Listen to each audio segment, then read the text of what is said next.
Hello friends, स्वागत है आपका इस नई वीडियो में। दोस्तों, आज हम ब्रूनर के संज्ञानात्मक विकास सिद्धांत से संबंधित 10 एमसीक्यूज प्रश्न लेकर के आपके समक्ष उपस्थित हुए हैं।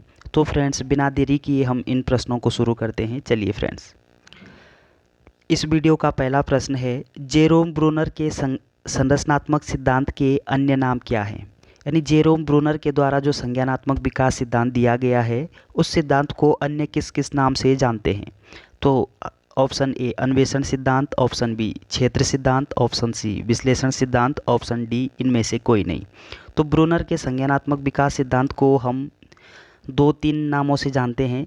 जैसे इस सिद्धांत को संज्ञानात्मक विकास सिद्धांत के नाम से तो जानते ही हैं, इसके अतिरिक्त इस सिद्धांत को संरचनात्मक अधिगम का सिद्धांत भी कहते हैं, निर्मितवाद का सिद्धांत भी कहते हैं और अन्वेषण का सिद्धांत भी कहते हैं। ऑप्शन ए यहाँ पे सही दिया गया है। अगला प्रश्न है, जेरोम ब्रूनर का संज्ञानात्मक विकास की अवस्थाएं बताई। तो जेरोम ब्रूनर ने अपने संज्ञानात्मक विकास की कितनी अवस्थाएं बताई? ऑप्शन ए 2 अवस्थाएं, ऑप्शन बी 3 अवस्थाएं, ऑप्शन सी 4 अवस्थाएं, ऑप्शन डी 6 अवस्थाएं। तो जेरोम ब्रूनर ने अपने संज्ञानात्मक विकास की कुल 3 अवस्थाएं बताई थी। नंबर 1 क्रियात्मक अवस्था, नंबर 2 प्रतिबिंबात्मक अवस्था, नंबर 3 संकेतात्मक अवस्था। तो जेरोम ब्रूनर ने कितनी अवस्थाएं बताई थी? हमारा सही उत्तर होगा 3 अवस्थाएं। ऑप्शन बी यहाँ पे सही दिया गया है। अगला प्रश्न है, ब्रूनर के संज्ञानात्मक विकास की 3 अवस्थाएं कौन सी हैं? तो जेरोम ब्रूनर ने अपने संज्ञानात्मक विकास की 3 अवस्थाएं बताई थी। वो 3 अवस्थाएं कौन कौन सी हैं? ऑप्शन ए क्रियात्मक अवस्था, ऑप्शन बी प्रतिबिंबात्मक अवस्था, ऑप्शन सी संकेतात्मक अवस्था, ऑप्शन डी उपरोक्त सभी। तो हमारा सही उत्तर होगा, ब्रूनर ने अपने संज्ञानात्मक विकास सिद्धांत की 3 अवस्थाएं बताई थी और हमारा सही उत्तर ऑप्शन डी यहाँ पे सही दिया गया है। पहली जो अवस्था है क्रियात्मक अवस्था, जन्म से 2 वर्ष तक की अवस्था होती है। अगली अवस्था है प्रतिबिंबात्मक अवस्था, ये 2 से 7 वर्ष तक की अवस्था है। और अंतिम अवस्था बताई इन्होंने कि संकेतात्मक अवस्था, ये 7 से ऊपर होती है। तो ब्रूनर ने कुल कितनी अवस्थाएं बताई थी? 3 अवस्थाएं, क्रियात्मक अवस्था, प्रतिबिंबात्मक अवस्था और संकेतात्मक अवस्था। इसलिए इस प्रश्न का सही उत्तर क्या हो जाएगा? ऑप्शन डी यहाँ पे सही दिया गया है। अगला प्रश्न है, जेरोम ब्रूनर कहाँ के मनोवैज्ञानिक थे? तो जेरोम ब्रूनर किस देश के मनोवैज्ञानिक थे, किस देश के निवासी थे? Option A Italy, option B America, option C Canada, option D रूस। तो जेरोम ब्रूनर ये अमेरिका के मनोवैज्ञानिक थे। इनका जन्म 1915 में इनका जन्म होता है और 2016 में इनकी मृत्यु होती है।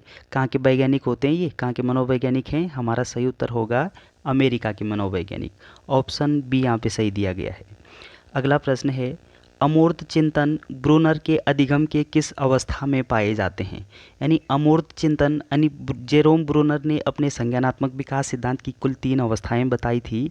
उन 3 अवस्थाओं में से किस अवस्था में बालक अमूर्त चिंतन करता है? हमारा ऑप्शन होगा ऑप्शन ए क्रियात्मक अवस्था, ऑप्शन बी प्रतिबिंबात्मक अवस्था, ऑप्शन सी संकेतात्मक अवस्था, ऑप्शन डी इनमें से कोई नहीं। तो अमूर्त चिंतन ब्रूनर के किस अवस्था में होता है? हमारा सही उत्तर होगा संकेतात्मक अवस्था में। अब इस संकेतात्मक अवस्था में बच्चा क्या करता है कि अमूर्त रूप से सोचने की जो क्षमता होती है, उस क्षमता का बच्चे में, बालक में विकास हो जाता है। किस अवस्था में? संकेतात्मक अवस्था में। क्रियात्मक अवस्था में क्या होता है? क्रियात्मक अवस्था ये ब्रूनर के द्वारा बताई गई पहली अवस्था है। इसका समय काल जन्म से 2 वर्ष होता है। यह क्रियात्मक अवस्था ये क्रिया पर आधारित अवस्था होती है। इस अवस्था में बालक क्या करता है कि बालक भौतिक वस्तुओं से क्रिया करके उसके प्रभाव से सीखता है। क्रियात्मक अवस्था में क्या करता है बालक कि भौतिक वस्तुओं से क्रिया करके उसके प्रभाव से सीखता है। अगली अवस्था प्रतिबिंबात्मक अवस्था। अब प्रतिबिंबात्मक जो अवस्था है ये 2 से 7 वर्ष की अवस्था होती है। इस अवस्था में बालक प्रत्यक्षीकरण के माध्यम से सीखता है, या फिर हम कह सकते हैं कि चित्रों के माध्यम से सीखता है। यह चित्र आधारित अवस्था होती है प्रतिबिंबात्मक अवस्था। और अंतिम जो अवस्था उनके द्वारा बताई गई है संकेतात्मक अवस्था। अब इस संकेतात्मक अवस्था में बालक क्या करता है कि अमूर्त रूप से सोचने की जो क्षमता होती है, उस क्षमता का बालक में विकास हो जाता है। इसलिए अमूर्त रूप से हम कह सकते हैं कि अमूर्त चिंतन करने की जो योग्यता है वो किस अवस्था में विकसित हो जाती है। हमारा सही उत्तर होगा संकेतात्मक अवस्था में। इस प्रश्न का सही उत्तर ऑप्शन सी यहाँ पे सही दिया गया है। अगला प्रश्न है, संज्ञानात्मक विकास का सिद्धांत किस विद्वान ने नहीं दिया। तो दोस्तों, जब हम संज्ञानात्मक विकास सिद्धांत के संदर्भ में बात करते हैं तो संज्ञानात्मक विकास सिद्धांत 3 मनोवैज्ञानिकों के द्वारा दिया गया, जिसमें सबसे पहले जीन पियाजे ने अपना संज्ञानात्मक विकास सिद्धांत दिया था। उसके बाद कुछ समय तक ब्रूनर ने अपने संज्ञानात्मक विकास सिद्धांत को देने से पहले जीन पियाजे के संज्ञानात्मक विकास सिद्धांत के ऊपर कार्य किया और उसके बाद अपना एक स्वतंत्र रूप से एक सिद्धांत दिया, जिसको भी हम ब्रूनर के संज्ञानात्मक विकास सिद्धांत के नाम से जानते हैं। और इसके अतिरिक्त वाइगोत्स्की के द्वारा भी संज्ञानात्मक विकास सिद्धांत दिया गया है। तो हमारा इस प्रश्न का सही उत्तर होगा कि संज्ञानात्मक विकास का सिद्धांत किस विद्वान के द्वारा नहीं दिया गया। हमारा सही उत्तर होगा पावलोव के द्वारा। तो इस प्रश्न का सही उत्तर क्या है? Option D, Pavlov. अगला प्रश्न है, निम्न में से किस मनोवैज्ञानिक ने अपना सिद्धांत जीन पियाजे को आधार बनाकर प्रस्तुत किया। तो दोस्तों, जैसे कि हम बात कर रहे थे कि सबसे पहले संज्ञानात्मक विकास सिद्धांत जीन पियाजे के द्वारा दिया जाता है और इस जीन पियाजे के संज्ञानात्मक विकास सिद्धांत को किस मनोवैज्ञानिक ने आधार मानकर अपना सिद्धांत दिया था। Option A, Carl Rogers, option B, Bandura, option C, Jerome Bruner, option D, इनमें से कोई नहीं। तो संज्ञानात्मक विकास सिद्धांत 3 मनोवैज्ञानिकों के द्वारा दिया गया। सबसे पहले जीन पियाजे ने दिया, इसलिए संज्ञानात्मक मनोविज्ञान के जनक जो हैं वो जीन पियाजे को माना जाता है। जीन पियाजे के बाद जेरोम ब्रूनर ने अपना संज्ञानात्मक विकास सिद्धांत दिया। जेरोम ब्रूनर ने जीन पियाजे के संज्ञानात्मक विकास सिद्धांत को आधार मानकर अपना नया सिद्धांत प्रस्तुत किया था। इसलिए इस प्रश्न का सही उत्तर क्या होगा? जेरोम ब्रूनर, ऑप्शन सी यहाँ पे सही दिया गया है। अगला प्रश्न है, जेरोम ब्रूनर ने संज्ञानात्मक विकास की प्रथम अवस्था कौन सी बताई। तो जेरोम ब्रूनर ने कुल अपने संज्ञानात्मक विकास की 3 अवस्थाएं बताई थी। पहली अवस्था उनके द्वारा बताई गई थी जेरोम ब्रूनर के अनुसार क्रियात्मक अवस्था, जो जन्म से 2 वर्ष तक की अवस्था होती है। दूसरी अवस्था बताते हैं प्रतिबिंबात्मक अवस्था, जो 2 से 7 वर्ष तक की अवस्था होती है।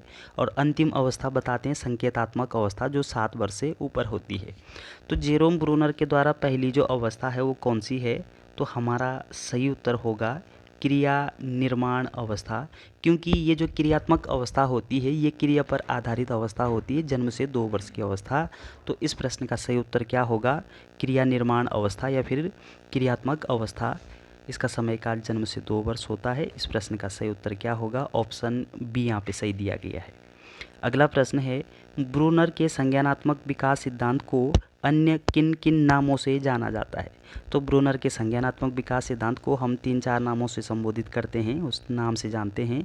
नंबर 1, ऑप्शन ए, संरचनात्मकता का सिद्धांत, ऑप्शन बी, निर्मितवाद का सिद्धांत, ऑप्शन सी, अन्वेषण का सिद्धांत, उपरोक्त सभी।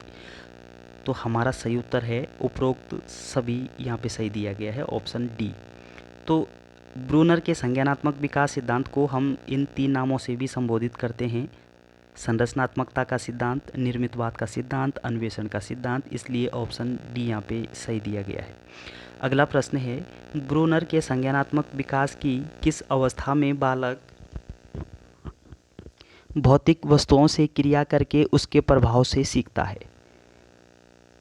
ऑप्शन ए, क्रियात्मक अवस्था, ऑप्शन बी, प्रतिबिंबात्मक अवस्था, ऑप्शन सी, संकेतात्मक अवस्था, ऑप्शन डी, उपरोक्त सभी। तो दोस्तों, ब्रूनर के संज्ञानात्मक विकास की किस अवस्था में बालक भौतिक वस्तुओं से क्रिया करके उसके प्रभाव से सीखता है। जैसे कि हम बात कर रहे थे कि ब्रूनर ने अपने कुल 3 अपने संज्ञानात्मक विकास सिद्धांत की 3 अवस्थाएं बताई थी। पहली अवस्था क्रियात्मक अवस्था। इस क्रियात्मक अवस्था में बच्चा क्या करता है, बालक क्या करता है कि भौतिक वस्तुओं से क्रिया करके उसके प्रभाव से सीखता है। और प्रतिबिंबात्मक अवस्था में क्या होता है कि बालक प्रत्यक्षीकरण के माध्यम से सीखता है, या फिर हम कह सकते हैं कि चित्रों के माध्यम से सीखता है। और संकेतात्मक जो अवस्था बताई उन्होंने, अंतिम जो अवस्थाएं बताई थी ब्रूनर ने, इस अवस्था में बालक क्या करता है कि अमूर्त रूप से सोचने की क्षमता का विकास बालक में हो जाता है। तो इस प्रश्न का सही उत्तर क्या होगा कि किस अवस्था में बालक भौतिक वस्तुओं से क्रिया करके उसके प्रभाव से सीखता है, तो किस अवस्था में, क्रियात्मक अवस्था में, ब्रूनर के द्वारा बताई गई जो पहली अवस्था है। ऑप्शन ए यहाँ पे सही दिया गया है। तो दोस्तों वीडियो अगर आपको अच्छी लगती है तो चैनल को सब्सक्राइब करना ना भूलें। Thanks for watching.